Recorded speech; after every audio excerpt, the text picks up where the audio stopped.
Hey there, Patrick. Hey, Duncan. This meeting is being recorded. How you doing? Not bad. How are you? I'm really good, thanks. You look like you're in a nice, I know you're not, but yeah, it looks like you have a maybe favorite place somewhere out there. And No, where this is is it? actually, well, I'm in Life? Toronto right now, but this is actually our Oh, clinic down in Puerto Vallarta, in Mexico. wow. Yeah. Sorry, it's your place. Yeah, so we have a clinic down in Amazing. Puerto Vallarta. We have a clinic as well down in Cabos with the Four Seasons. So that's where Amazing. I spoke too soon. That is your place. that is my So place. I I had to would put do a the same wallpaper thing up because because like when I get my dream house in Hawaii or wherever else it's going to be, I will do the same thing. and where are you about today? I'm in LA, so Culver City. Oh, very nice. Yeah, very nice. Yeah. Um, But yeah, appreciate you carving out some time to chat. I was looking at the note here on the meeting, and it sounds like we connected on LinkedIn. I think maybe you can fill in more context, jog my memory, which is that are you someone who signed the Founders Pledge? Was that the connection? Yeah, so we signed the Founders Pledge. You reached out to me, and then I guess mental health was something we have in common, and Hmm. had a chance to look at Latitude as well. So, sounds like you're working with entrepreneurs and helping them with their growth and exiting and all that type of stuff, right? Yes, and I learned that from improv. So the scope of what I'm doing now is, I think, broadening. Yeah, so I became executive coach. I've been an entrepreneur for 10 years, and I became executive coach in part because I needed a coach that was an entrepreneur all along the way, and all my partners did too. So it's kind of doing that, but that it's not just about working with entrepreneurs because I'm not trying to work, frankly, with like venture-backed founders. I want like the humble kind of like bootstrappers and, whatever in any kind of domain. So that on the entrepreneurship side, that there's that. The broader thing that's emerging is actually this very exciting project that's way more focused on leadership. Um, and I'm going to hold back from pitching it to you now unless you want to hear it. But basically, it's a podcast that's also going to be a major, major movement Nice. called Quiet Leaders. Ooh, very good. Yeah, I love it. I just really love it, and things are coming together in like wonderful ways. But Mhm. basically, I've lived all over the world. I kind of have a story that was like a lot of people, the American dream. My family kind of getting the baton as far as they can, which in my case led to a terrific education. And I feel a huge responsibility to like not do what everyone else seems to do a lot of times, which is like put the drawbridge, pull the drawbridge up. Mhm. So a lot of the programming with the Latitude will be around leadership development, which is really personal development, really. Mhm. All the stuff about building a business and all that's part of it. But if you look at like the five summits concept that I have somewhere on the homepage, that's going to be a 12-week challenge I'm going to launch in the next month or so. And it's starting with like your values and getting clear on your vision and having those two be aligned, which is key. Yes. But also your vitality. That includes mental health, physical health, spiritual health, creative health. All those things are essential. And then there's the velocity piece, which is like building the thing, doing the thing, getting the resources, all the components. I know enough to be dangerous on pretty much the whole stack, which is cool. And if I'm not the expert, I don't mean to sound grandiose because I'm not that, but it's like I spent a good amount of time as a CFO. I started my career in Wall Street, but I learned to do all these different things, and I've actually found as time has gone on that I'm way more creative than I thought. And so teaching myself to code things and whatever. So like everything you see on the website now and everything thus far under this new project is I've just done myself, Oh, very nice. which is fun. And I'm now changing that. I'm bringing in like a team now, and things are starting to scale up in a great way. But the last piece, which is very important, is leadership, and it Mhm. starts with self. So Nice. I give all my clients this book signed by the author. My wife got me this book. It's called Silent Leaders. Yeah. And I reached out to the author and said how much I loved it. So now you can, access it, buy it on the site, but I'm also going to gift it to all my clients. Oh, very good. And one of the things I'm going to do is have a lot of the programming be pay what you want, pay what you Mhm. can. If you got a lot of value out of this and you can pay more, terrific. If you can pay zero, you're in. The only Nice. thing I'm solving for is character. Cool. So really excited, and yeah, I'll refrain from saying too much more because I want to hear your story. But you I can love your passion. I love where you're going and your energy and spirit. A really powerful thing. appreciate that. Yeah. So what's your story? Like, how did you? Yeah, however you want to go about sharing your story, I would love. Yeah, well, I mean, I guess I'll rewind a bit. I mean, I started off as an engineer of all things, so very like yourself, multi-talented, focus on different skills and building different character, like building your character really to solve some deeper problems. And so I spent about a decade in as an engineer in corporate IT. So Okay. this is the early days with Richard Branson. He came into town in Canada, and we launched a giant teleco here called Virgin Mobile. And then we eventually sold it. Yeah. Okay. Cool. So that was pretty cool. I mean, that was in the days where it was just it was like, Netscape days, Yeah. Yeah. I people love it. were just starting up and really money was really billionaires investing giant sums of money Yeah. The for tech these boom. big exits type things, right? So Yep. Yep. when I was in the early days of entrepreneurship, in a world of MBAs, you can call it that way, right? But we're very corporate. Yeah. And I had an existential crisis. I'll be honest with you. It's today, the modern days, you might call it burnout, but more specifically around that, I went through my awakening. It was one of those Mm. things where I lived um, a big chunk of my life really following I guess the expectations of my parents, right? I mean, my parents are Yep. very into, my parents separated when they were early in my life. So my mom and she got remarried, and it was really big in the medicine side. And my father was an architect, so broadly speaking, professionals was the only path type thing. Mm. And Mm. I had a huge fascination when I was a kid around the hero's journey and around how can we live our potential as human beings and those different things. And I wanted to design video games. I'll be honest with you. Way back in the day, I was like, when it was still the Pentium, I was envisioning what today you would call the big MMORPG, like these big worlds and that type of stuff. So definitely had a lot of a natural sort of temperament around being very abstract in thinking and Mm. visioning and looking at, and connecting all those dots on how we can be very practical. And so the truth is, I didn't get a chance to design video games. I went into engineering because I thought that was the closest thing. Mm. And what sickened me not in a bad way, but what kind of sickened me was, how at that time business and today, modern day today, we call it the dopamine problems of apps and stuff was, I Mm. found it was the opposite, like technology, which in my mind, my dream, my ideal, my altruism was, it's to serve humanity. And, when we were going through our early days of telecom and Mm. building out these products and, when BlackBerry was still at its peak, I found it was enslaving people more than it was expanding people. And I Mm. was in the business of that. So it didn't really sit very well with me. And, I had a full crisis. I couldn't see, like, all my mentors were at the executive vice presidency levels. And so I couldn't see myself doing that. I couldn't see myself investing another 20 years of my career and life to do that type of stuff, even though in their world it was what helped provide for their family and it was great and all those great things.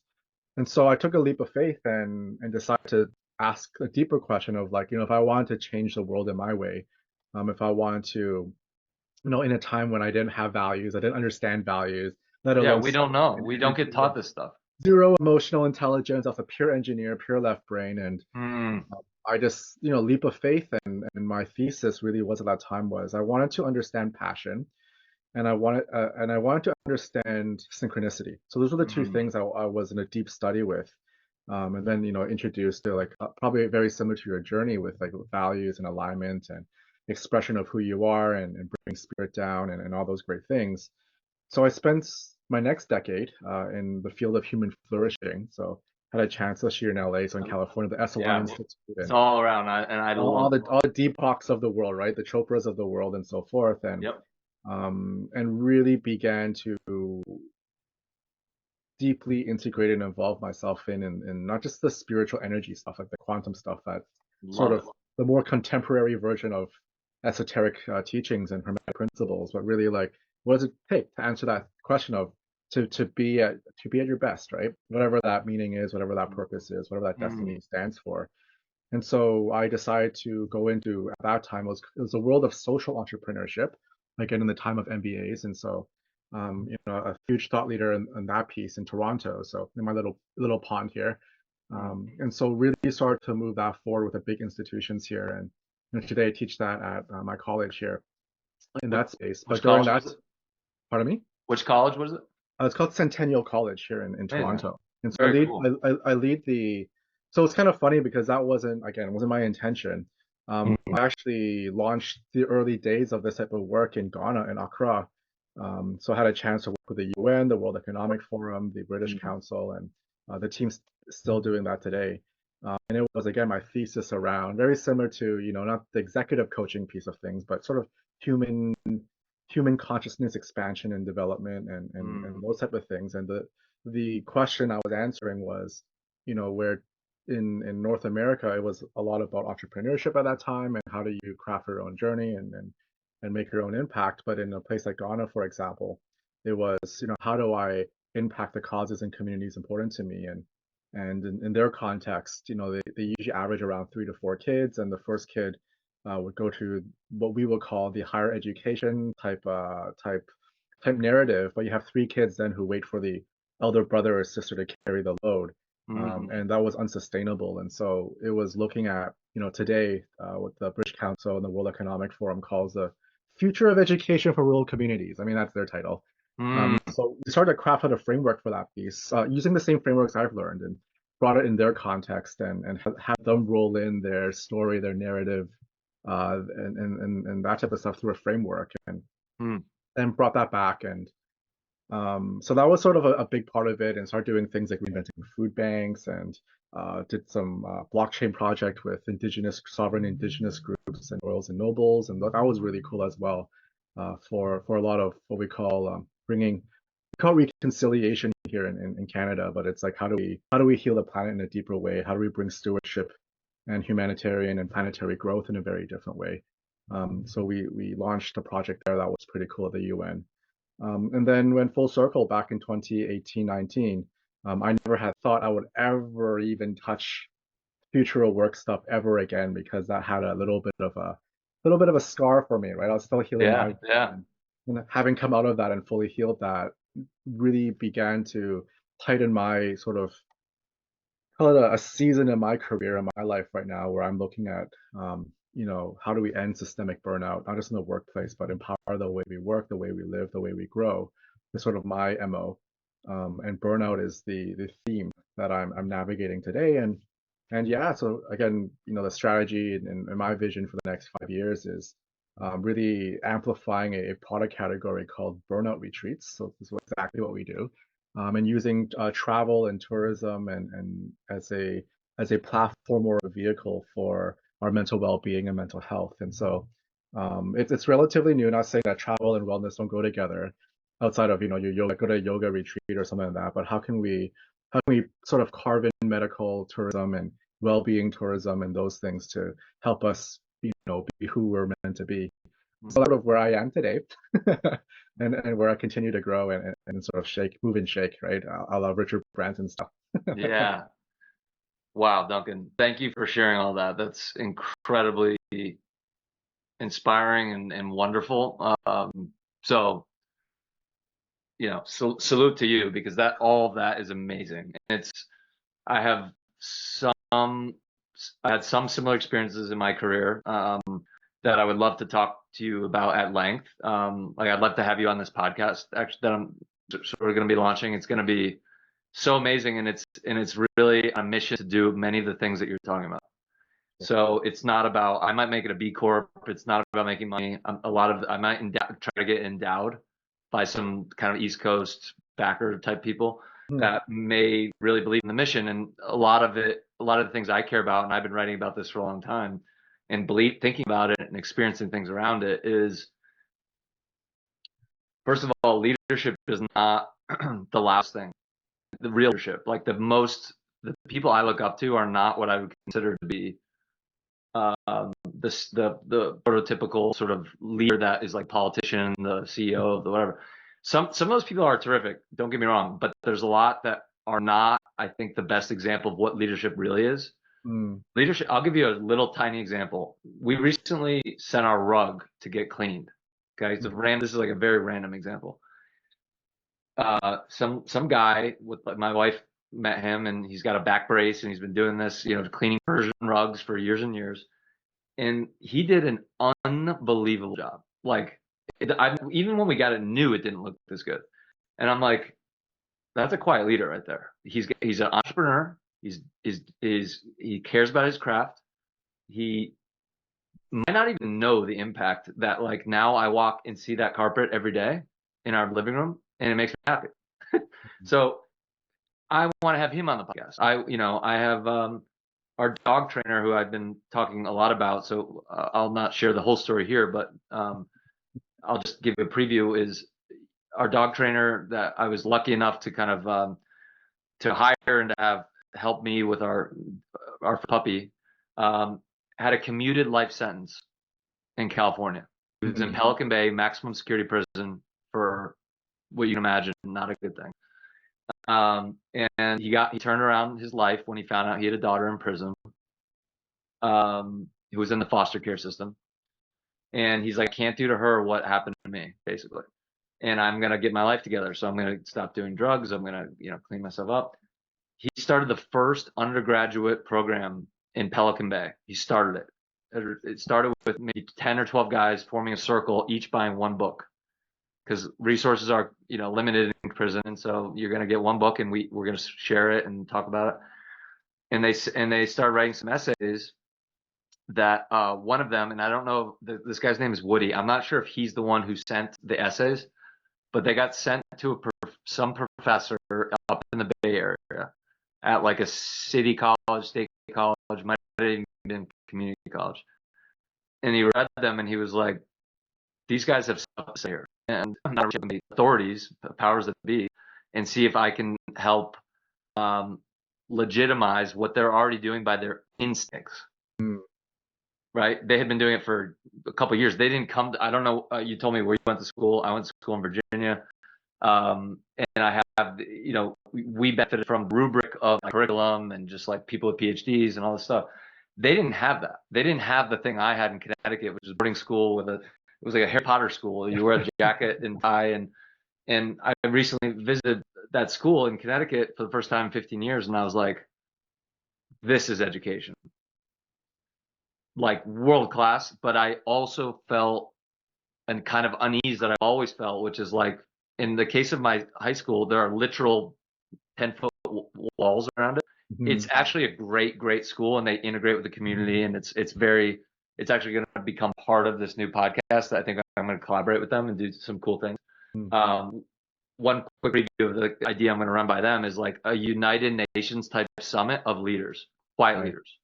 So we're going to use this thing, which is going to change the world. This thing is going to change the world. And I'm going to make it my mission to tell schools like Richmond, but certainly places like Harvard, buy 10,000 of those.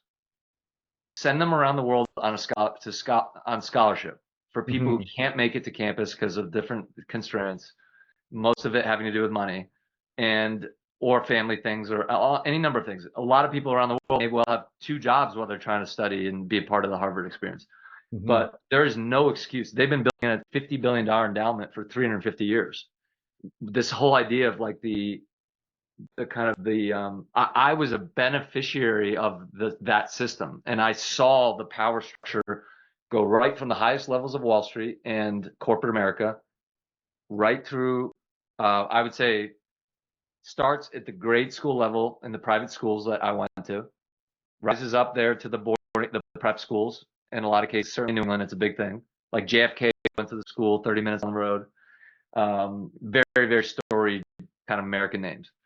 And I'm like benefiting from all this. And I'm seeing that they then, like, let's say recently on my high school, on the campus there, they had an alum, very well-known alum that I won't share now, but I will separately. Invested what I think is probably at least $30 million in a world-class science, entrepreneurship, civic engagement, and robotics kind of engineering type program in high school. And I was like, per square foot, this facility will go toe-to-toe with any university in the world. I'd like to think. I haven't seen them all, but And here's why I believe that. One, I've seen a lot of them, and two, my wife is English, and she was a full scholarship recipient at University of Oxford for her PhD. So she, on merit, got her master's there and graduated with best dissertation at the best art school in the world. And she's part of this kind of in Europe's case, Oxford is 1,000 or more years old, and it's got all this history and grandness that no school can compete with for its history at a minimum. And she's like, I had nothing like this to my high school. Mhm. And so I'm like, I gotta do something about this. I gotta get the heads of those schools that are awesome people, like really remarkable people that have inspired me and taught me and mentored me. Have them maybe buy into this and share their message. And like, I think what I realized, and you're touching on this too, and that's why, I don't know if you can tell, I think I was smiling half the time you were talking, because almost everything you said everything you said without exception is aligned with the kind of thing I'm trying to do. I started my career on Wall Street. So I did that for 5 years, New York City and London. And I was like,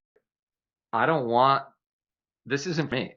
Like, I'm going to do it and learn a lot, and I got a lot out of it. But I wrote my parents a letter that then became a podcast interview that, got shared around, because the letter I wrote is something I made public. Was about like, I need you to hold me accountable to not get the golden handcuffs, not pull up the drawbridge, and not work 40 years at one company and think that that's kind of what I'm supposed to do. Because in my view, education is the great equalizer, and it's the thing that allows people to do great things. Mhm. And so I like to say, you can't control the outcomes. The idea that we're going to be making sure everyone's exactly even, like somewhere in Scandinavia or something, I don't think that's going to work for America. Maybe some version of it in the future with AI and everything else will happen. Who knows? And there's some virtue there in a lot of it. But the American thing that is so great is about the American dream, really, which I think requires opportunity being more or less equal, Mhm. as much as possible. And so, like, the resources should not go to the Ivy League right now. They should go to Howard University, and they should go to a Native American community, and they should go to inner city New Jersey and downtown LA. We need to reinvent so many different things. And so you might like this. I'm working on an essay.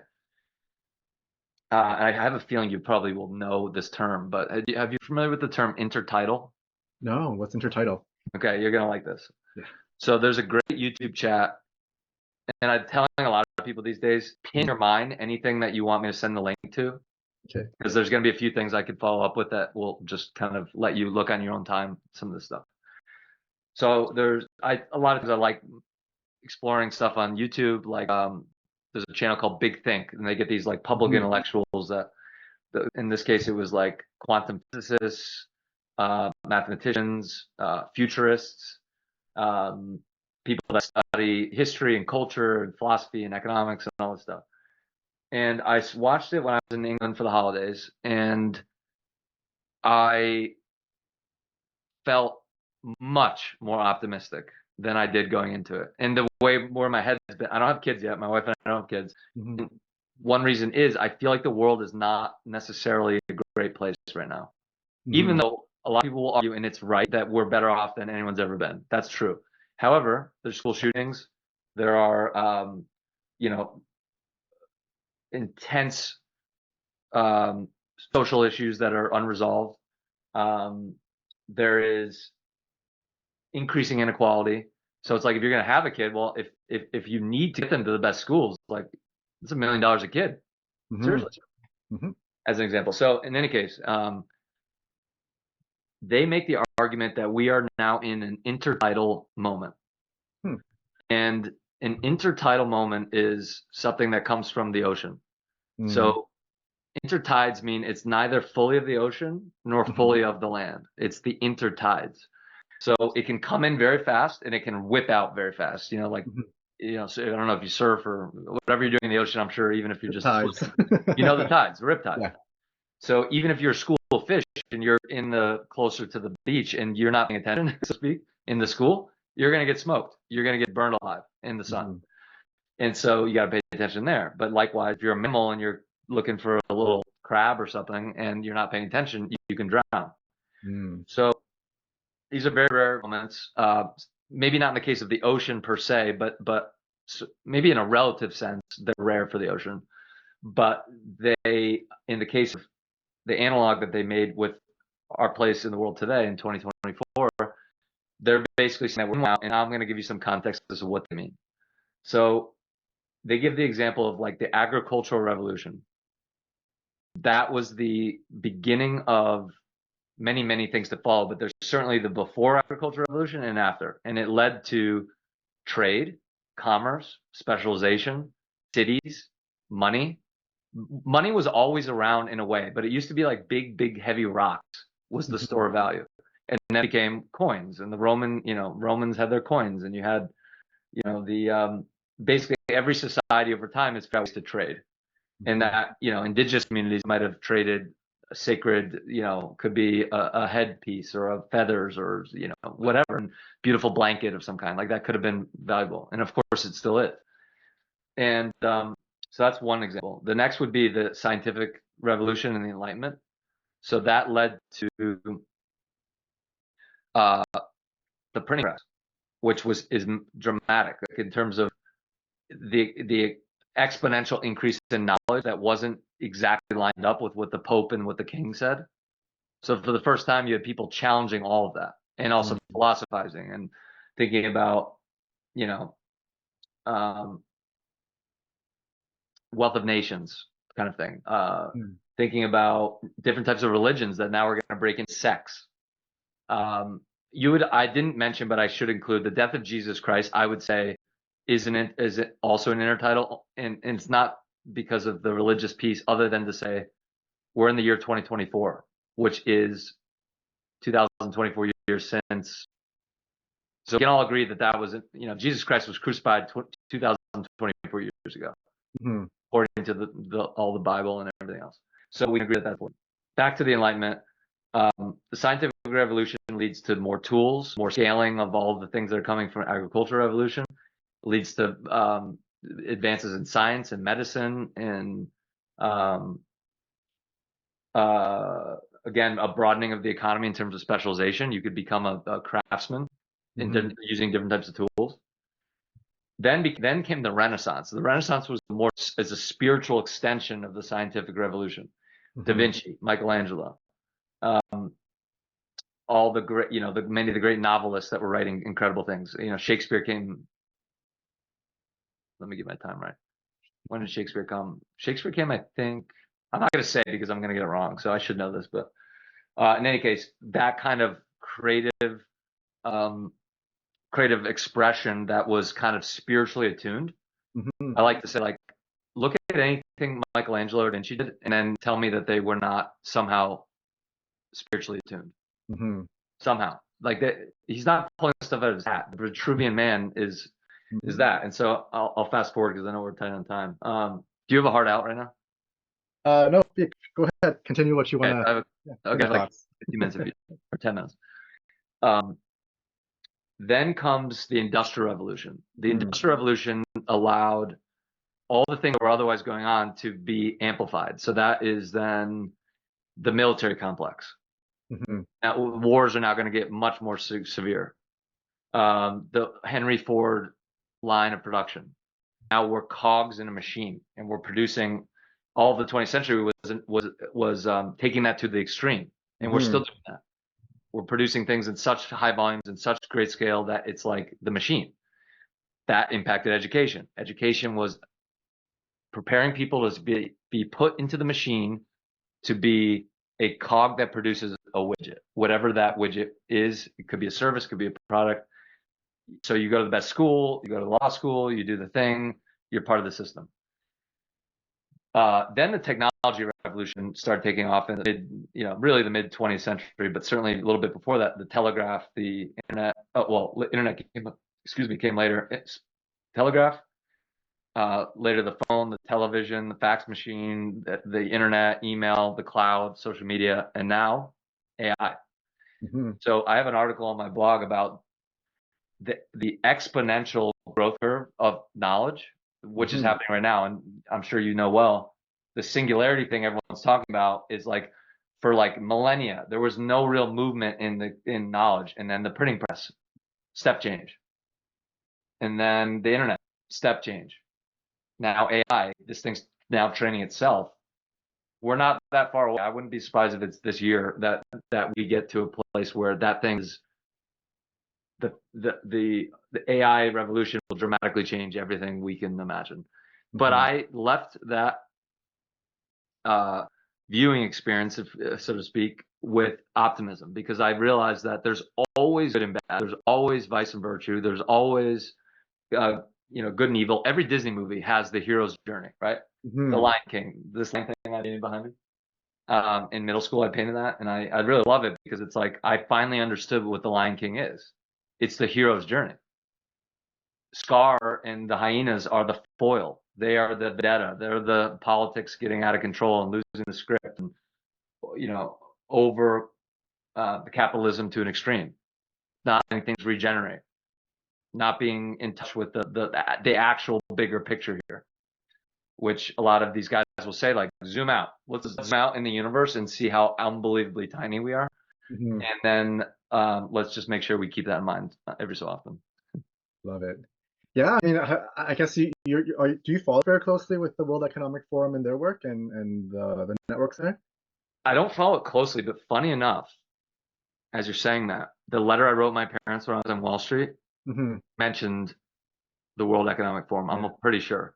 Well, so, like, maybe it was the World Bank. It was the World Bank. It was the World Bank. Like, minus their politics, the people are very, very alike, right? The fourth industrial revolution going into sort of how do we make systemic changes, and obviously from the economic forum perspective, they're more what will be the right word? They're more industrially inclined. I mean, that's sort of their lean. I'm more the humanist side, so that's like micro lending and that kind of thing. Or well, even like, you know how you like the scientific method and industrialization and yeah. So they look at that. So their control principle is a little bit different. So I'm more of a free form than I should be very structured, even though I'm an engineer. Yeah, I love that. I am too, by the way. A lot more in the flow. So I'm a lot more of a philosopher than I am or applied philosopher than I am an industrialist.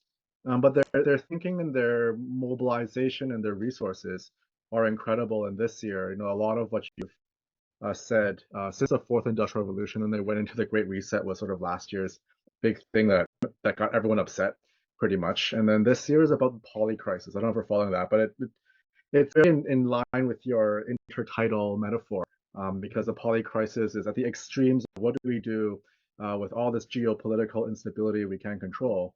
And at the micro level, we're having challenges with basic needs, and there's a dying of the middle class and so forth, and how it's all come together with all these, not just one technology, like, for example, the printing press that changed the world. We have like 15 of them or whatever. And so then you have different schools. And I mean, I'm pretty sure you're familiar with Peter Diamandis and his work. Yeah. The X is the big, is it the X? He did the X Prize. Singularity thing. Yeah, the Singularity University and the X Prize. Well, his big podcasters movement right now, and his thesis is really around can is a question. He's a no, but he's very, very optimistic and moving resources in that direction. Is are we entering an age of abundance? That's the question. We don't know, right? Are we entering the age of abundance, or are we going to repeat what I guess they called 3-4 years ago the next human mass extinction, right? Because down to, I guess, the question of leadership, that was kind of funny, right? Because as I was navigating leadership development, and more importantly, it was more like the higher self, for the big S self leadership, right? Like, not just a small s, like the ego driven leadership, but the big S driven leadership is are we at a moment in our time as a human beings, right, as a species, that can come out of the singularity with abundance, or are we coming out of the singularity with double downing on scarcity, and are we going to break that veil? And so that's we don't know, and that's we have all a front row seat to experience that from in a more of a broader perspective, right? Imagining if we were timeless beings, we come into this specific moment to experience. How do we think about things? Yeah. That's pretty incredible, right? From even from a philosophical standpoint, where front row observers, and for us, we're entrepreneurs, we're change makers, we're creators in our life. Is then how can we contribute and influence, and play that role in what we might call our destiny, right? In terms of, in this grand experiment things. And so, for me, I have a little small pocket of like, how do we get empowered through the lens of clearing chronic stress, right? So broadly speaking, is how do we end chronic stress? Is sort of my play. So Um, can I offer an idea that yeah, go it ahead. certainly helped me, and I would not be at all surprised if you are familiar with some of the things I'm going to say.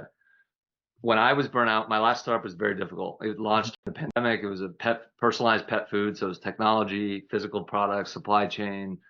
I recruited a team of 18. Things were gearing up for the launch in April 2020, and then the pandemic happened in March. Hmm. So we ended up having to bootstrap for like 3.5 years, and it was very challenging. And at the end of it, I was like, first time I can kind of shoulder a lot, but I was quite burnt out. I went from 18 people to one over 3.5 years. And it was very hard. I still love the project. I think we were making a difference. It really was great and mission driven. And I had to kind of rebuild myself. And I needed kind of guidance and inspiration for that. So surrounded myself with coaches. I did psychedelics. That was very, very helpful. Um, with doing it the right way and the sacred medicines and stuff.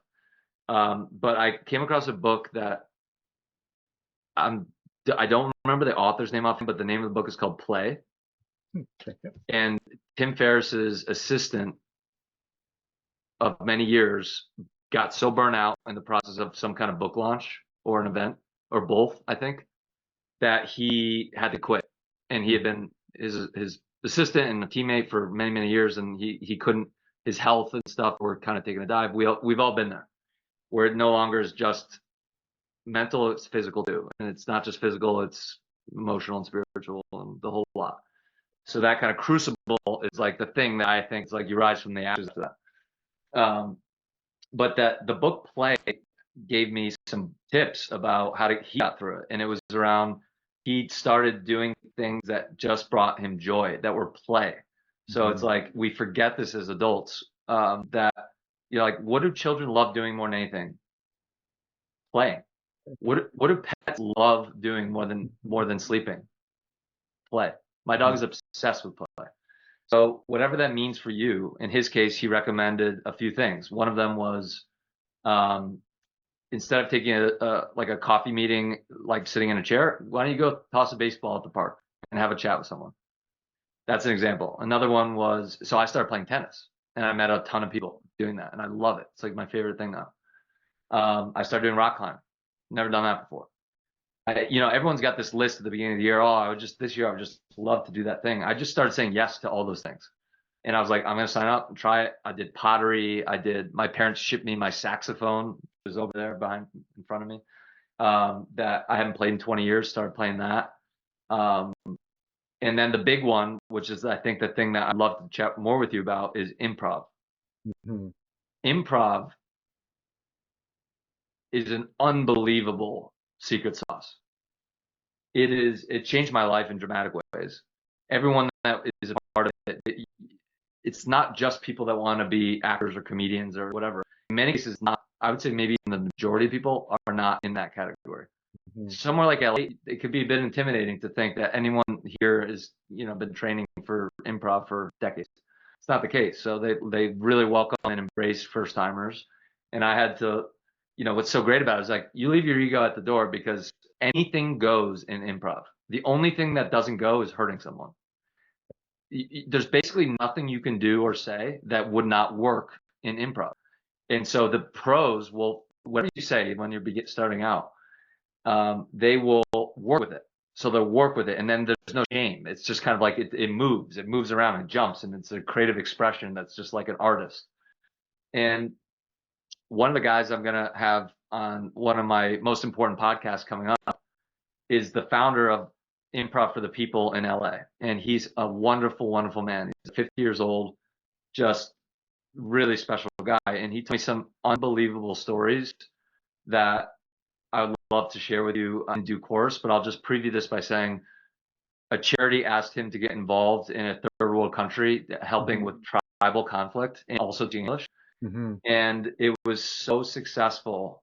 The story is so remarkable. I almost don't want to, I won't say it because it's so remarkable, but it led to the ambassador for the United States asking for a meeting the very next day after his first day, thousands of miles away, in some very remote place that is not normally on the radar in a lot of ways.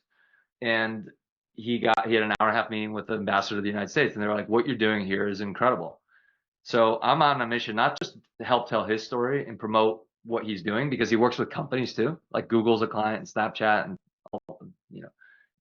big brands, but that he says it's a little bit of a weird sell, because it's like, unless you're getting referred in by someone, it actually is not an obvious thing. But I said, to the extent I can give credibility as an executive coach, that this is a tool for leadership, personal development, fighting burnout, like restoring energy in your team. I'm 100% into that. And I was like, I think you should be on 60 Minutes. And so some of the people I'm getting involved in this new quiet leadership are very senior in that world. So I think that there's a possibility that things go in that direction, because the story is unbelievable. It's like, imagine if Congress did improv. Seriously. Imagine if the Israelis and Palestinians did improv. The Russians and the Ukrainians did improv. I mean, it's almost impossible to imagine now, but it shouldn't be. And that's why he was saying, like, this thing, you can now do improv with someone in Russia, and you can connect at a human level and then go from there. Because if that opens the conversation to empathy, to like an empathy and an understanding, that basically means that we can all admit the sins of our fathers have led to a lot of things that we're dealing with. And I don't mean only men, obviously, but I think mostly men, and certainly men that look more like me than like other people. That's the sad reality. But that's the truth. And so we have to now atone for that and fix it. And I think there's enough of this kind of conversation happening, emerging, to form a coalition of people that can get that done. So I'm very, very excited about the project. I'd love to collaborate with you if you're open to talking about ways to do that. Because I think there's everything you said is synergistic, and I'd love for you to maybe share anything offline that you have about, and I can obviously do some snooping and whatnot, but anything you want me to look at, and then we can schedule another chat to kind of discuss some ideas. I love everything you're doing. I love your trajectory. The vulnerability part is critical. The hero's journey, man. Like I'm on it too, and I'm not, I'm at some level. I'm sure at some point I'll get knocked on my ass again. You go over and over, but the arc, you got to look at the camera, right? So arc is up and to the right.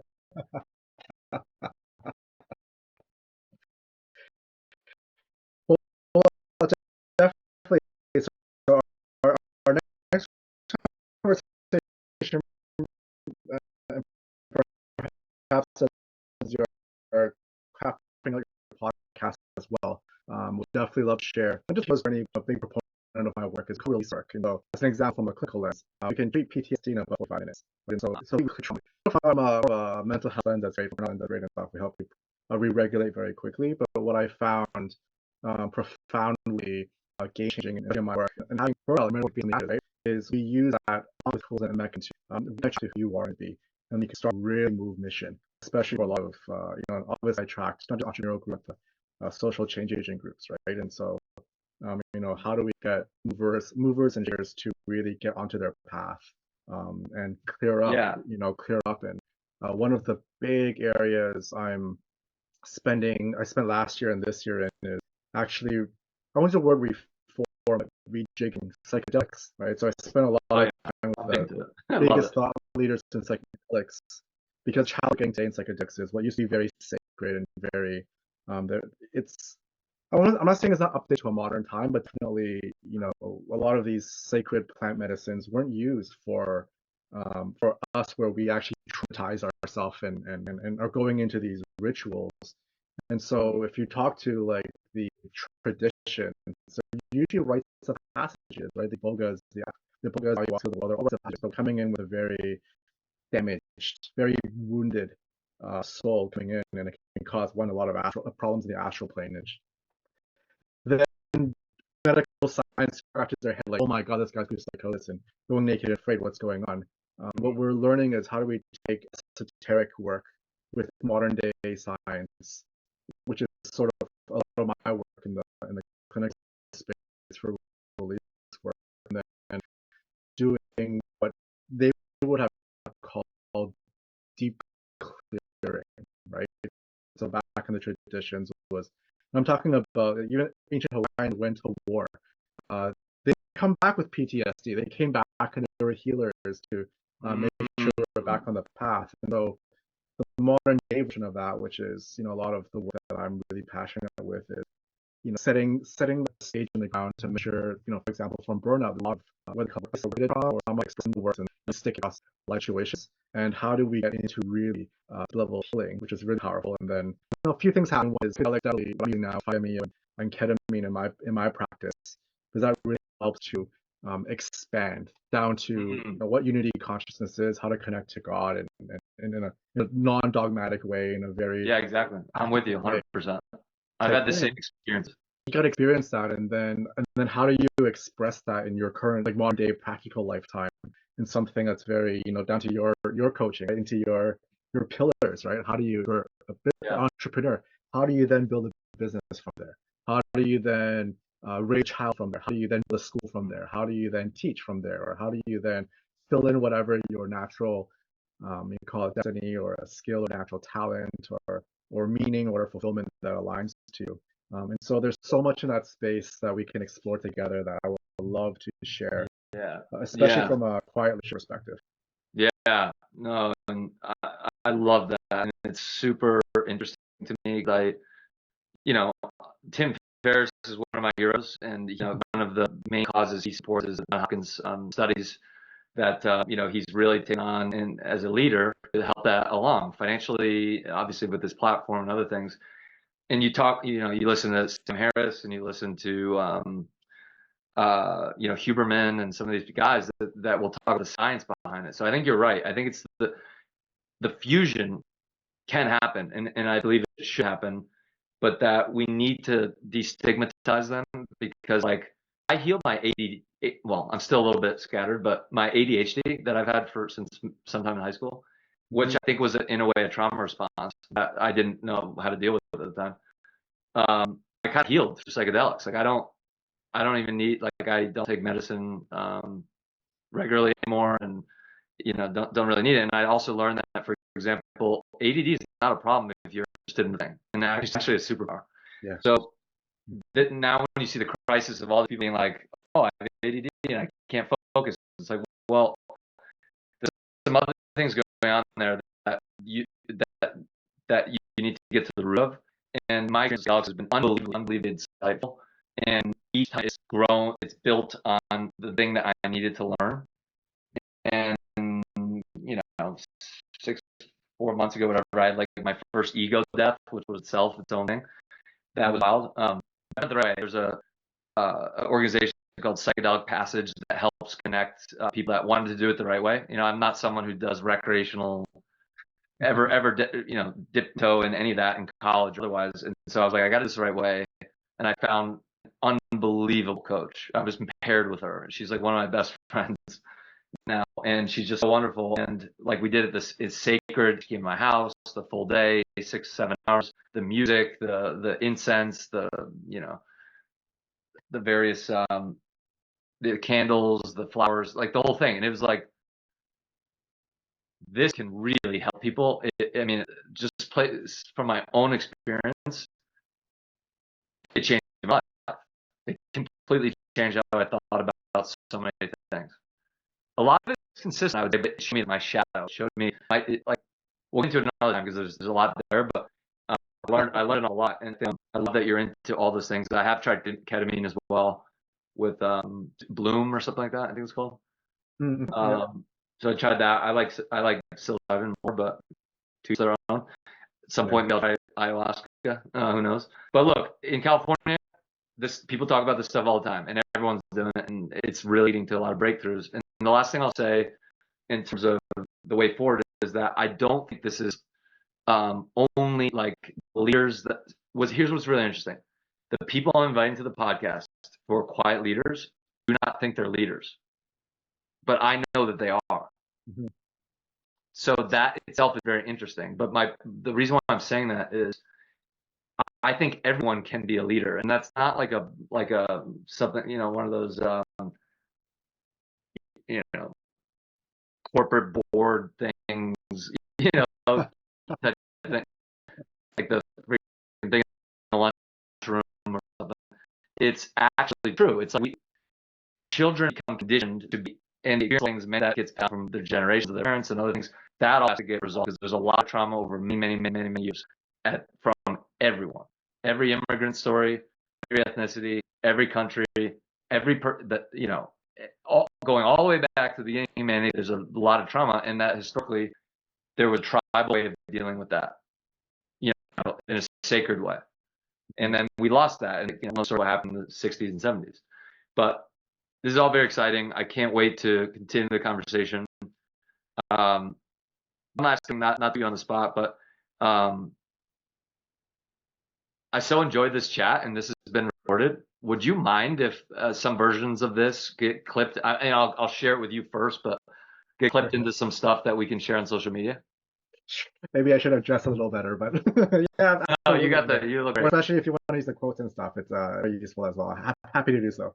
And then you can share it around on your side too. Like yeah. One of the things I'm doing is I'm allowing anyone who's going to be part of the project, they will have the opportunity to promote their stuff, their business, their causes.